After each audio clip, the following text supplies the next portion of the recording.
मुख्तार अंसारी को मरवा दिया गया, अफजाल को मरवा दिया गया, शहाबुद्दीन को मरवा दिया गया, और अब मरवाने ही वाले थे हमारे रामपुर के राजा को।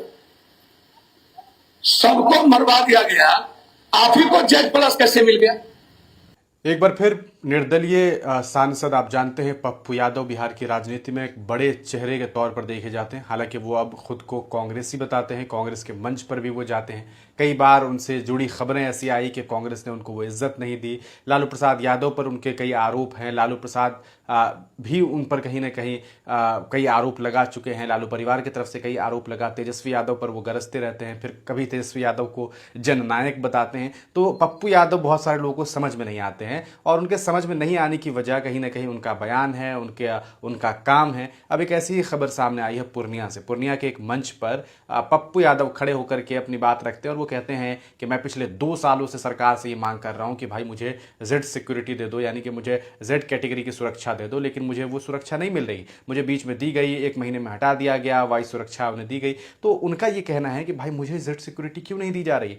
तो यहाँ तक तो ठीक है, अगर उनको लगता है, वो अगर कंसर्निंग है, उनको लगता है कि भाई उनकी जान को खतरा है, उन्हें मिलनी चाहिए, तो उन्हें मिलनी चाहिए। ठीक है, ये सब कुछ सही है, वो मांग कर सकते हैं, वो खूब मांग करे, वो हर मंच से कहे। लेकिन उन्होंने ये सिर्फ मांग नहीं की, बल्कि उन्होंने कुछ हवाला दिया। उन्होंने कहा कि जिस देश में मुख्तार अंसारी को मार दिया गया, जिस देश में अफजाल को मार दिया गया, जिस देश में आपको अतीक अहमद को मार दिया गया, जिस देश में शहाबुद्दीन को मार दिया गया, जिस देश में आजम खान के साथ क्या सलूक हुआ, वहां आखिरकार असदुद्दीन ओवैसी को जेड सिक्योरिटी क्यों दी जा रही है? उनके साथ ऐसा क्यों नहीं हो रहा? तो एक तरफ वो ये बताना चाहते हैं कि भाई ऐसा है कि सबको मार दिया गया, आप क्यों बच रहे हैं? आप क्यों बच रहे हैं? इन द सेंस वो ये कहना चाहते हैं कि भाई आप पर मेहरबान क्यों हैं। इसका मतलब है कि आप भाजपा का कहीं ना कहीं साथ दे रहे हैं, आपका कहीं ना कहीं कोई साठगांठ है। और तब ये कहते हैं कि अगर मैं चाहूं, पप्पू यादव कहते हैं अगर मैं चाहूं तो 12 घंटे में मुझे ये जेड सिक्योरिटी मिल सकती है, लेकिन उसके लिए मुझे दलाली करनी होगी। अब ये क्यों कहना चाहते हैं, और इसमें असदुद्दीन ओवैसी को बीच में क्यों लेकर के पप्पू यादव जी आते हैं, ये जरा सोचने वाली बात है। पहले भी एक बार उन्होंने इस तरह की बात की थी। हम आपको वो वीडियो फुटेज दिखाना चाहेंगे, एक छोटा सा क्लिप जहां उन्होंने इस तरह की बातें की है। आप खुद सुनिए और फिर अपनी राय दीजिए। भैया सुनिए क्या कह रहे हैं। ओवैसी साहब, आप मेरे भाई हो, मैं आपका सम्मान करता हूं। मुख्तार अंसारी को मरवा दिया गया, अफजाल को मरवा दिया गया, शहाबुद्दीन को मरवा दिया गया, और अब मरवाने ही वाले थे हमारे रामपुर के राजा को। सबको मरवा दिया गया, आप ही को जेड प्लस कैसे मिल गया? कौन दे दिया जेड प्लस?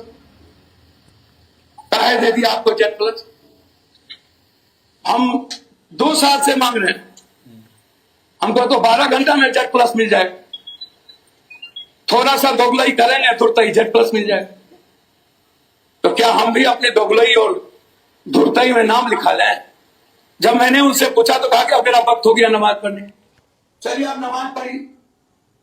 तो ये कहीं ना कहीं आपने सुना किस तरीके से ये असदुद्दीन ओवैसी पर ये आरोप लगा रहे हैं कि भाई उन्हें जो है वो जेड सिक्योरिटी दी गई है, लेकिन मुझे नहीं दी गई, और फिर ये दोगलाई और पता नहीं क्या क्या शब्दों का इस्तेमाल किया इन्होंने। तो इस वीडियो को देखने के बाद आपको क्या समझ में आ रहा है, और क्यों असदुद्दीन ओवैसी को ही ये टारगेट किया जा रहा है कि भाई जेड सिक्योरिटी आप उनको दे रहे हैं, मुझे नहीं दे रहे? क्या कोई और नेता इस तरह के एग्जाम्पल में फिट नहीं बैठते? क्या इसके पीछे आपको वजह लगती है? मुझे लगता है कि जब 28 तारीख को बिहार के दौरे पर होंगे असदुद्दीन ओवैसी साहब, तो ऐन मुमकिन है कि इस बार इस सवाल का जवाब जो है मंच से जरूर देंगे। आपको क्या लगता है? कमेंट सेक्शन में जरूर लिखिएगा।